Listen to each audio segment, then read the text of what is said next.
Oke, Bismillahirrahmanirrahim. Assalamualaikum warahmatullahi wabarakatuh, Ustaz Agus. Waalaikumsalam warahmatullahi wabarakatuh. Izin bertanya Ustaz, Baik, untuk wali santri yang anak yang mondok, iya.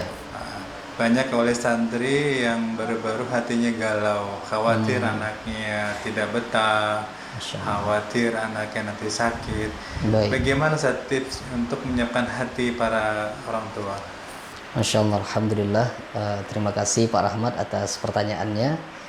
Bagi orang tua, siapapun yang saat ini tengah berjuang untuk mendidik anaknya melalui pendidikan pondok pesantren misalnya, di antara hal yang bisa kita lakukan untuk memantapkan hati kita sebagai orang tua adalah yang pertama, kita harus memperbanyak ilmu, belajar.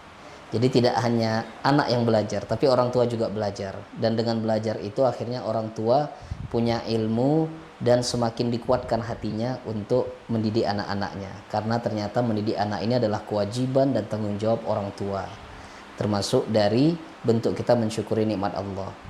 Kemudian yang kedua, selain kita memperbanyak ilmu sebagai orang tua, kita juga harus lebih banyak untuk berdoa kepada Allah, melibatkan Allah dalam setiap ikhtiar kita mendidik anak-anak.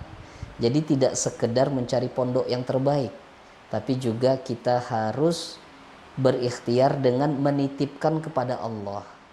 Nah, bentuk menitipkan itu seperti apa? Kita berdoa, mencari harta yang halal, kemudian kooperatif dengan pihak sekolah. Ini bentuk kita melibatkan Allah dalam setiap ikhtiar kita mendidik anak. Kemudian yang ketiga, supaya hati kita juga tenang selaku wali ketika menitipkan anak adalah bekerja sama yang baik dengan pihak sekolah, pihak pesantren. Karena bagaimanapun kita harus melakukan ta'awun 'alal birri wat taqwa. Jadi kita saling tolong menolong. Artinya kalau ada hal-hal yang butuh kita infokan, kita infokan. Termasuk dari pihak sekolah pun jangan sungkan kita menanyakan kabar anak kita supaya Allah hadirkan ketenangan di dalam hati kita. Itu kurang lebih 3 hal tips bagi orang tua yang ingin lebih tenang mendidik anaknya, khususnya menitipkan di pesantren. Jazakumullah khairan.